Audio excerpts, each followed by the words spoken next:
ನಮಸ್ಕಾರ. ಮಹಾಭಾರತ ವಿಶೇಷ ಚರ್ಚಾ ಕಾರ್ಯಕ್ರಮಕ್ಕೆ ಸ್ವಾಗತ. ನಾನು ಸ್ಮಿತಾ ರಂಗನಾಥ್. ವೀಕ್ಷಕರು, ಇವತ್ತು ಬೆಳಗ್ಗಿನಿಂದಲೂ ಗಮನಿಸಿರುವ ಹಾಗೆ ಇಸ್ರೇಲ್ ಹಾಗೆ ಇರಾನ್ನ ನಡುವೆ ನಡೀತಾ ಇರುವ ಈ ಸಂಘರ್ಷ ಬೆಳಗ್ಗಿನಿಂದಲೂ ರಿಪಬ್ಲಿಕ್ ಕನ್ನಡ ಇದರ ಸುದ್ದಿಯನ್ನ ಹಾಗೆ ವಿವಿಧ ವಿಶ್ಲೇಷಕರ ವಿವರಣೆಯನ್ನ ನಿಮ್ಮ ಮುಂದೆ ಇಡ್ತಾ ಇದೆ.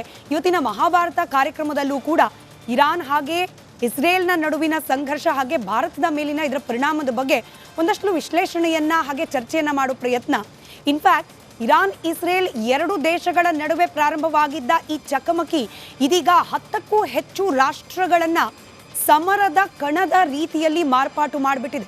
ಯುದ್ಧ ಕಣದ ರೀತಿಯಲ್ಲಿ 10ಕ್ಕೂ ಹೆಚ್ಚು ದೇಶಗಳನ್ನ ಮಾರ್ಪಾಟು ಮಾಡಿಬಿಟ್ಟಿದೆ. ಅಲ್ಲಿಗೆ 3ನೇ ವಿಶ್ವ ಯುದ್ಧಕ್ಕೆ ಮುನ್ನುಡಿ ಬರೆದು ಬಿಡ್ತಾ ಈ ಸಂಘರ್ಷ ಅನ್ನೋ ಅನುಮಾನ. ಇದರ ನಡುವೆ ಇಷ್ಟೆಲ್ಲ ಸಂಘರ್ಷಕ್ಕೆ ಅಮೆರಿಕಾದ ಅಧ್ಯಕ್ಷ ಡೊನಾಲ್ಡ್ ಟ್ರಂಪ್ ಅವರ ಅಹಂ ಕಾರಣವಾಯ್ತಾ? ಡೊನಾಲ್ಡ್ ಟ್ರಂಪ್ ಅವರ ಅಹಂಗೆ ಮಧ್ಯಪ್ರಾಚ್ಯ ಹೊತ್ತಿ ಉರಿತಾ ಇದೆಯಾ ಅನ್ನೋ ಅನುಮಾನ ಕೂಡ. ಇದೆಲ್ಲಕ್ಕಿಂತ ಹೆಚ್ಚಾಗಿ ಈ ಸಂಘರ್ಷದಿಂದ ಭಾರತದ ಮೇಲಾಗಬಹುದಾದ ಪರಿಣಾಮ ಏನು? ಅದರಲ್ಲೂ ಭಾರತದ ಪ್ರಧಾನಿ ನರೇಂದ್ರ ಮೋದಿ ಅವರು ಕಳೆದ ಕೆಲವೇ ದಿನಗಳ ಹಿಂದೆ ಇಸ್ರೇಲ್ನಲ್ಲಿದ್ದರು. ಇಸ್ರೇಲನ್ನ ಎಲ್ಲ ರೀತಿಯಲ್ಲೂ ಕೂಡ ಬೆಂಬಲಿಸುತ್ತೆ ಭಾರತ, ಎಲ್ಲ ಅವಧಿಯಲ್ಲೂ ಅಂತ ಹೇಳಿ ಚಪ್ಪಾಳಿಯನ್ನ ಗಿಟ್ಟಿಸ್ಕೊಂಡು ಬಂದರು. ಮೋದಿ ಹೋಗಿ ಹೀಗೆ ಬರ್ತಾ ಇದ್ದ ಹಾಗೆ ಪ್ರಾರಂಭವಾದ ಈ ಯುದ್ಧ ಮೋದಿ ಅವರ ಮೇಲೆ, ಮೋದಿ ನೇತೃತ್ವದ NDA ಸರ್ಕಾರದ ಮೇಲೆ, ಇಡಿಯಾಗಿ ಭಾರತದ ದೇಶದ ಮೇಲೆ ಯಾವ ರೀತಿಯಾದ ಪರಿಣಾಮ ಬೀರುತ್ತೆ, ನಿಮ್ಮ ಜೇಬಿನ ಮೇಲೆ ಏನಾದರೂ ಪರಿಣಾಮ ಬೀರುತ್ತಾ, ಎಲ್ಲ ವಿಚಾರಗಳನ್ನ ಚರ್ಚೆಗೆ ಒಳಪಡಿಸು ಹಾಗೆ ಆ ಪ್ರಶ್ನೆಗಳಿಗೆ ಉತ್ತರವನ್ನ ಕಂಡುಕೊಳ್ಳೋ ಪ್ರಯತ್ನವನ್ನ ಇವತ್ತಿನ ಮಹಾಭಾರತ ಕಾರ್ಯಕ್ರಮದಲ್ಲಿ ಮಾಡ್ತಾ ಹೋಗೋಣ. ಕಾರ್ಯಕ್ರಮದಲ್ಲಿ BJP ವಕ್ತಾರರಾದ HN ಚಂದ್ರಶೇಖರ್ ಅವರಿದ್ದಾರೆ, ಹಾಗೆ ರಕ್ಷಣಾ ವಿಶ್ಲೇಷಕರಾದ ಗಿರೀಶ್ ಲಿಂಗಣ್ಣ ಅವರಿದ್ದಾರೆ. ಇಬ್ಬರು ಸ್ಟುಡಿಯೋದಲ್ಲಿದ್ದಾರೆ. ನಮಸ್ಕಾರ ಇಬ್ಬರಿಗೂ ಕಾರ್ಯಕ್ರಮಕ್ಕೆ ಸ್ವಾಗತ. ಅದರ ಜೊತೆಯಲ್ಲೇ ನಿವೃತ್ತ ವಿಂಗ್ ಕಮಾಂಡರ್ ಆದ ರಾಜೀವ್ ಅವರು ಜಾಯಿನ್ ಆಗಿದ್ದಾರೆ, ನಿವೃತ್ತ ಸೇನಾಧಿಕಾರಿಯಾದ ಮೋಹನ್ ಚಿತ್ತಲೆ ಅವರು ಜಾಯಿನ್ ಆಗಿದ್ದಾರೆ, ನಿವೃತ್ತ ವಾಯು ಸೇನಾಧಿಕಾರಿ ಮೋಹನ್ ಚಿತ್ತಲೆ ಅವರು. ಇದರ ಜೊತೆಯಲ್ಲೇ ಬಹ್ರೇನ್ನಿಂದ ಸಬ್ರೀನ್ ಅವರು ಜಾಯಿನ್ ಆಗಿದ್ದಾರೆ. ಸಬ್ರೀನ್ ಅವರೇ, ಐ ಹರ್ಡ್ ಸಮ್ ಎಕ್ಸ್ಪ್ಲೋಷನ್, ನಿಮಗೆ ಕನ್ನಡ ಕೂಡ ಬರುತ್ತೆ ಅನ್ನೋ ಮಾಹಿತಿ ನನಗೆ ಬಂದಿದೆ. ಈಗಷ್ಟೇ ನೀವು ಜಾಯಿನ್ ಆಗಿದ್ದೀರಿ, ಅಲ್ಲಿ ಸ್ಫೋಟ ಆದ ಸೌಂಡ್ ಕೇಳ್ತು. I hope you are in a safe place. Yes, ನಾನು ಸೇಫ್ ಆಗಿದ್ದೀನಿ. ಇವಾಗ ನೋಡ್ಬೋದು, ಇಲ್ಲಿ ನೋಡಿ ಮಿಸೈಲ್ಗಳು ಹೋಗ್ತಾ ಇದಾವೆ. ಫುಲ್ ಫ್ರೇಮ್ ಅಲ್ಲಿ ತಗೊಳ್ಬಹುದು ಸಾಧ್ಯ ಆದ್ರೆ. ಇಲ್ಲಿ ನೋಡಿ ಕಾಣಿಸ್ತಾ ಇದೆ ನಿಮಗೆ? ಹೌದು. ಇವಾಗ ಜಸ್ಟ್ ನನ್ ಕಣ್ಣಿಂದ ನೋಡ್ದೆ ಮಿಸೈಲ್ ಹಿಂಗ್ ಹೋಗಿದ್ದು. ನಿಜವಾಗ್ಲೂ ಭಯ ಆಗ್ತಾ ಇದೆ ನೋಡಿ, ನನ್ ಕೈ ಎಲ್ಲ ಶಿವರಿಂಗ್ ಆಗ್ತಾ ಇದೆ ಸೀರಿಯಸ್ಲಿ. ನೋಡಿ ಅಲ್ಲೊಂದು ಬ್ಲಾಸ್ಟ್ ಆಗಿದೆ, ಅಲ್ಲಿ ಫಾಗು ಕೂಡ ನೀವು ನೋಡ್ಬೋದು. ಅಲ್ಲಿ ಅದು ಜುಫೇರ್ ಏರಿಯಾ, ಬಹ್ರೇನ್ ನಲ್ಲಿ ಜುಫೇರ್ ಏರಿಯಾ ಅಂತ ಇದೆ. ಆ ಏರಿಯಾದಲ್ಲಿ ಏನು US ಬೇಸ್ಡ್ ನೆಲೆಗಳು ಇದಾವೆ, ಆ ನೆಲೆಗಳ ಮೇಲೆ ಬ್ಲಾಸ್ಟ್ ಆಗಿರುವಂತದ್ದು. ಇನ್ನೂ ಕೂಡ ಅಲ್ಲಿ ಫಾಗ್ ಹಾಗೆ ಇದೆ. ಸೊ ಇಲ್ಲೊಂದು ಕೂಡ 2 ಮಿಸೈಲ್ಗಳು ಹೋದ್ವು. ಅಂಡ್ ಇಲ್ಲಿ ತೋರ್ಸ್ಬೇಕಂತಂದ್ರೆ ಇಲ್ಲಿ ಮೇಲೆ ನೋಡಿ, ಇಲ್ಲಿ ಕೂಡ 2 ಮಿಸೈಲ್ಗಳು ಹೋದ್ವು. ಸೊ ಕಂಟಿನ್ಯೂಸ್ ಆಗಿ ಮಾರ್ನಿಂಗ್ ಇಂದ ಇಲ್ಲಿ ಮಿಸೈಲ್ ಹೋಗ್ತಾನೆ ಇದಾವೆ. ಸೊ ನಮಗೆ ನಿಜವಾಗ್ಲೂ ಭಯ ಅಂತೂ ಸಿಕ್ಕಾಪಟ್ಟೆ ಆಗ್ತಾ ಇದೆ. ನೋಡಿ ಇವಾಗ ಇನ್ನೊಂದು ಸೌಂಡ್ ಬಂತು. ನಾನ್ ಮೇಲ್ ಬಂದಿದ್ದೀನಿ, ಇಲ್ಲಿ ನೋಡಿದ್ರೆ ಯಾರು ಕೂಡ ಇಲ್ಲ, ಒಬ್ರು ಕೂಡ ಇಲ್ಲಿ ಓಡಾಡ್ತಾ ಇಲ್ಲ. ನಾನ್ ಅಷ್ಟೇ ಮೇಲ್ ಬಂದು ನಿಮಗ್ ಲೈವ್ ಮಾಡಕ್ ಅಂತ ಹೇಳಿ ಬಂದಿರೋದಿಲ್ಲಿ. ಫುಲ್ ಸೌಂಡ್ ಡಮ್ ಡಮ್ ಅಂತ. ಇಲ್ಲಿ ನೋಡಿ ಇವಾಗ ಜಸ್ಟ್ ಬ್ಲಾಸ್ಟ್ ಆಗಿರೋದು. ಅಲ್ಲಿ ನೋಡಿ ಫಾಗ್ ಬರ್ತಾ ಇದೆ, ಅಲ್ಲಿ ನೋಡಿ ಅಲ್ಲೊಂದು ಫ್ಲಾಗ್ ಬರ್ತಾ ಇದೆಯಲ್ಲ, ಫ್ಲಾಗ್ ಹಿಂದೆಗಡೆ ಇವಾಗ ಜಸ್ಟ್ ಬ್ಲಾಸ್ಟ್ ಆಗಿರೋದು. ಅದು ಇವಾಗ ಜಸ್ಟ್ ಎಕ್ಸ್ಪ್ಲೋಡ್ ಆಯ್ತು. ಸಬ್ರೀನ್ ಅವರೇ, thank you so much for joining. It means a lot. ನಮ್ಮ ಕನ್ನಡದ ವೀಕ್ಷಕರಿಗೆ ಅಲ್ಲಿಂದ ನೇರ ಪ್ರಸಾರದಲ್ಲಿ ನೀವು ಇದನ್ನೆಲ್ಲ ತೋರಿಸ್ತಾ ಇರೋದು ಬಹಳ ಮುಖ್ಯ. ಆದರೆ ಅದರ ಜೊತೆಗೆ ವಿ ಕೇರ್ ಫಾರ್ ಯು. ನಿಮ್ಮ ಸೇಫ್ಟಿಯನ್ನ ನೋಡಿಕೊಂಡು ನಿಮ್ಗೇನು ತೊಂದರೆ ಇಲ್ಲ ಅಂತಂದ್ರೆ, ಇನ್ ಕೇಸ್ ನೀವೇನಾದ್ರೂ ಒಳಗೆ ಹೋಗಬೇಕು, ನೀವು ಶೆಲ್ಟರ್ ತಗೊಳ್ಬೇಕು ಅಂತಂದ್ರೆ ಕೈಂಡ್ಲಿ ಡೂ ಇಟ್. ಅದ್ರ ನಡುವೆ ಮತ್ತೆ ನಿಮ್ಮನ್ನು ಮಾತನಾಡಿಸ್ತೀನಿ. ಬಿ ಸೇಫ್ ಮತ್ತೊಮ್ಮೆ ಹೇಳ್ತಾ ನಾನು ಚಂದ್ರಶೇಖರ್ ಅವರಿಂದ ನಾನು ಕಾರ್ಯಕ್ರಮ ಪ್ರಾರಂಭ ಮಾಡ್ತಾ ಇದ್ದೀನಿ. ಸಾಧ್ಯ ಆದಷ್ಟು ಸಬ್ರೀನ್ ಅವ್ರು ಇರಲಿ ಫ್ರೇಮ್ನಲ್ಲಿ, ನಮ್ಮ ವೀಕ್ಷಕರಿಗೆ ಅದನ್ನ ನೇರ ಪ್ರಸಾರದಲ್ಲಿ ಗಮನಿಸ್ತಿದ್ದಾರೆ ಕೂಡ. ಚಂದ್ರಶೇಖರ್ ಅವರೇ, ನಾವು ಈ ಯುದ್ಧದ ಪರಿಣಾಮಗಳು ಅದೆಲ್ಲ ಮಾತನಾಡ್ಲಿಕ್ಕೆ ಮುಂಚೆ ಸ್ವಲ್ಪ ಪಾಲಿಟಿಕ್ಸ್ ಮಾತನಾಡ್ಬಿಡೋಣ. ಯಾಕಂದ್ರೆ ಹೆಚ್ಚು ಪಾಲಿಟಿಕ್ಸ್ ಮಾತನಾಡೋದು ಬೇಡ ಈ ಚರ್ಚೆಯಲ್ಲಿ. ನನ್ನ ಉದ್ದೇಶ ಶುರುವಲ್ಲೇ ಮಾತನಾಡಿ ಮುಗಿಸ್ಬಿಡೋಣ. ಈಗಷ್ಟೇ ಜೈರಾಮ್ ರಮೇಶ್ ಅವರ ಒಂದು ಟ್ವೀಟ್ ಅನ್ನ ನಾನು ಗಮನಿಸ್ತಾ ಇದ್ದೆ. ಮೋದಿ ಅವರನ್ನ ರಣಹೇಡಿ ಅಂತ ಹೇಳಿ ಕರೆದಿದ್ದಾರೆ. ಇಸ್ರೇಲ್ಗೆ ಹೋಗಿ ಅಲ್ಲಿ ಚಪ್ಪಾಳಿಯನ್ನ ಗಿಟ್ಟಿಸ್ಕೊಂಡು ಬಂದ್ರು ಮೋದಿ ಅವರು.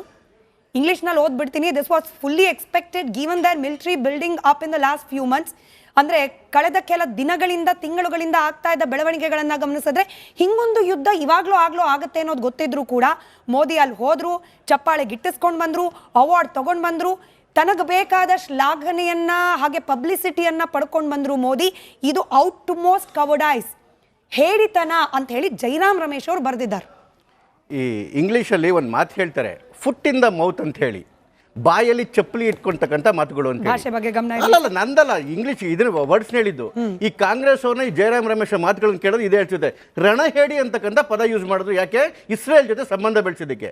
1950ರಲ್ಲಿ ಅವಾಗಿನ್ನು ಇಸ್ರೇಲ್ ದೇಶ ಆವಾಗ ಆಗಿದ್ದಾಗ ಜಗತ್ತಿನ ಯಾವುದೇ ರಾಷ್ಟ್ರಗಳು ಅದಕ್ಕೆ ಮಾನ್ಯತೆ ಕೊಡಿದಾಗ ಫಸ್ಟ್ ಮಾನ್ಯತೆ ಕೊಟ್ಟಿದ್ದು ಭಾರತದ ನೆಹರು ಅವರು. ಅಂದ್ರೆ ನೆಹರು ದೊಡ್ಡ ರಣಹೇಡಿ ಅಲ್ವಾ ನಿಮ್ಮ ಪ್ರಕಾರ?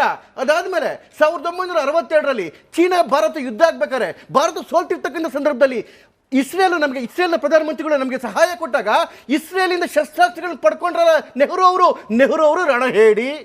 1971ರ ಯುದ್ಧದಲ್ಲಿ ಭಾರತ ಮತ್ತೆ ಪಾಕಿಸ್ತಾನ ಯುದ್ಧದಲ್ಲಿ ನಮ್ಮ ಜೊತೆಯಲ್ಲಿರ್ತಕ್ಕಂಥ ರಾಷ್ಟ್ರಗಳು, ಇವು ಶ್ರೀಲಂಕಾನೇ ನಮ್ಮ ಜೊತೆ ಇಲ್ದಿದ್ದಾಗ, ನಮಗೆ ಬೇರೆ ಯಾವ ರಾಷ್ಟ್ರಗಳು ಇಲ್ದಿದ್ದಾಗ ಆಗ ಇಸ್ರೇಲಿಂದ ನಾವು ಶಸ್ತ್ರಾಸ್ತ್ರಗಳನ್ನ ಪಡ್ಕೊಂಡ್ರಲ್ಲ ಇವರ ಅಧಿನಾಯಕಿ ಇಂದಿರಾ ಗಾಂಧಿ, ಅವರು ದೊಡ್ಡ ರಣಹೇಡಿ. ಅಂದ್ರೆ ಇಸ್ರೇಲ್ ಇಲ್ಲ. ನಿಮಗೆ ಅವಕಾಶ ಸಿಕ್ಕಿದೆ, ನೀವು ಮಾತನಾಡಬಹುದೇನೋ. ಬಟ್ ನಾನು ಮೋದಿ ವಿಸಿಟ್ ಅದಾದ ನಂತರದ ಬೆಳವಣಿಗೆ ಬಗ್ಗೆ ಬೇಸಿಕಲಿ ಪ್ರಶ್ನೆ ನೋಡಿ. ಯಾವತ್ತೂ ಅಷ್ಟೇನೆ ಇಸ್ರೇಲ್ ನಮಗೆ ಪರಮಾಪ್ತ ರಾಷ್ಟ್ರ, ಅದೇ ರೀತಿ ಇರಾನ್ ಕೂಡ ನಮಗೆ ಪರಮಾಪ್ತ ರಾಷ್ಟ್ರ. 2021 ಮತ್ತು 23ರ ಕ್ರೈಸಿಸ್ ಅಲ್ಲಿ ಇಡೀ ಜಗತ್ತೇ ಇರಾನ್ನ ಕೈ ಬಿಟ್ಟಿದ್ದಾಗ, ಈವನ್ ಅಮೆರಿಕ ಸ್ಯಾಂಕ್ಷನ್ ಆಗ್ತೀವಿ ಅಂತ ಹೇಳಿದಾಗ ಇವರದೇ ಮುಸಲ್ಮಾನ್ ರಾಷ್ಟ್ರಗಳಾದ ಸೌದಿ ಅರೇಬಿಯಾ, ಕತಾರ್, ಬೆಹ್ರೇನ್ ಇವೆಲ್ಲವೂ ಕೂಡ ಇರಾನ್ ಅನ್ನ ಬ್ಯಾನ್ ಮಾಡಿದಾಗ ಇರಾನ್ ಬದುಕುಳಿದಿದ್ದು ಕೇವಲ 2 ದೇಶಗಳ ಕಾರಣದಿಂದ, ಒಂದು ಭಾರತ, ಮತ್ತೊಂದು ಚೈನಾ. ಭಾರತ ಅವತ್ತೇನಾದ್ರು ಇರಾನ್ ಇಂದ ಅಮೆರಿಕಾಗೆ ಹೆದರುಕೊಂಡು ತೈಲವನ್ನು ಪಡೆದಿದ್ರೆ ಇಷ್ಟಕ್ಕೆ ಬಿಕಾರಿ ದೇಶ ಆಗೋಗಿರೋದು ಇರಾನ್. ಅದಾದ್ಮೇಲೆ ಇದೇ ರೀತಿ ಚಾಬಹಾರ್ ಪೋರ್ಟ್ ಅನ್ನ ಯಾವ ಒತ್ತಡಕ್ಕೂ ಮಣಿಯಾಗದೆ ನಾವು ಕಾಪಾಡ್ಕೊಂಡ್ಬಂದಿದ್ದು ಇದೇ ಚಾಬಹಾರ್ ಪೋರ್ಟ್ ಅನ್ನ. ಇನ್ನು ಇಸ್ರೇಲ್ನಲ್ಲಿ ಮೋದಿ ಅವರು ಮಾತಾಡಿರ್ತಕ್ಕಂಥ ವಿಚಾರ, ಮೋದಿ ಅವರು ಏನಂತ ಮಾತಾಡಿದ್ದಾರೆ? ಇಸ್ರೇಲ್ನ ನೆಸೆಟ್ ಅಂದ್ರೆ ಅವರ ಪಾರ್ಲಿಮೆಂಟು, ನೆಸೆಟ್ ಅಲ್ಲಿ ನಿಂತ್ಕೊಂಡು ಅವ್ರು ಮಾತಾಡೋದು ಏನು ಗೊತ್ತಾ? ಇದೇ ಗಾಜಾ ಮತ್ತೆ ಇಸ್ರೇಲ್ ಇದು ವಿಷಯದಲ್ಲಿ ನೋ ಕಾಸ್ ಜಸ್ಟಿಫೈಸ್ ಕಿಲ್ಲಿಂಗ್ ಸಿವಿಲಿಯನ್ಸ್. ಇದು ಈವನ್ ಇರಾನ್ಗೂ ಕಿವಿ ಮಾತು, ಸಾರಿ ಇಸ್ರೇಲ್ಗೂ ಕಿವಿ ಮಾತು. ಅದಾದ್ಮೇಲೆ ಟ್ರಂಪ್ ಅವರ 20 ಪಾಯಿಂಟ್ ಏನು ಗಾಜಾ ಪೀಸ್ ಪ್ಲಾನ್ ಇತ್ತಲ್ಲ, ಅದಕ್ಕೆ ಭಾರತದ ನಿಲುವೇನು ಗೊತ್ತಾ? Supports all effort that contribute to durable peace and regional stability. Regional stability ಅಂದ್ರೆ ಯಾವುದು? ಗಾಜಾ ಪಟ್ಟಿ ರೀಜನಲ್, ಇದು ಭಾರತದ ಸ್ಟ್ಯಾಂಡು. ಇದಾದ್ಮೇಲೆ ನವೆಂಬರ್ ಅಲ್ಲಿ ಯುನೈಟೆಡ್ ನೇಷನ್ಸ್ ಅಲ್ಲಿ ಸೆಕ್ಯೂರಿಟಿ ಕೌನ್ಸಿಲ್ ತಗೊಂತಲ್ಲ, ಏನು ಇದರೊಳಗಡೆಗೆ ಏನು ಗಾಜಾ ಪೀಸ್ ಇನಿಷಿಯೇಟಿವ್ ಅಲ್ಲಿ ಭಾರತದ ಸ್ಟ್ಯಾಂಡ್ ಅನ್ನು ಗೊತ್ತಾ? ಫುಲ್ ಸಪೋರ್ಟ್ ಕೊಟ್ಕೊಂಡು it holds the promise of just and durable piece for all the people of the region.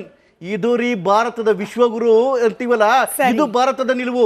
ನಮಗೆ ಪ್ಯಾಲೆಸ್ಟೈನು ಮುಖ್ಯ, ನಮಗೆ ಇಸ್ರೇಲು ಮುಖ್ಯ, ಇರಾನ್ ಬದುಕಿರೋದು ಇವತ್ತು ನಮ್ಮ ಕಾರಣಕ್ಕೋಸ್ಕರನೇ. ಆಮೇಲೆ ಜಯರಾಮ್ ರಮೇಶ್ ಅವರು ಇಷ್ಟೊಂದು ಮಾತಾಡ್ತಾರಲ್ಲ, ಅದಾದ್ಮೇಲೆ ಇವರು ಪ್ರಿಯಾಂಕಾ ಗಾಂಧಿ ಇಷ್ಟು ಸುದ ಟ್ವೀಟ್ ಮಾಡೋದಲ್ಲ, ಪ್ಯಾಲೆಸ್ಟೈನ್ ಬಗ್ಗೆ ಮೋದಿ ಮಾತಾಡಿಲ್ಲ, ಇದರಲ್ಲಿ ಇರಾನ್ ಅಲ್ಲಿ ಇದರಲ್ಲಿ ಇಸ್ರೇಲ್ ಅಲ್ಲಿ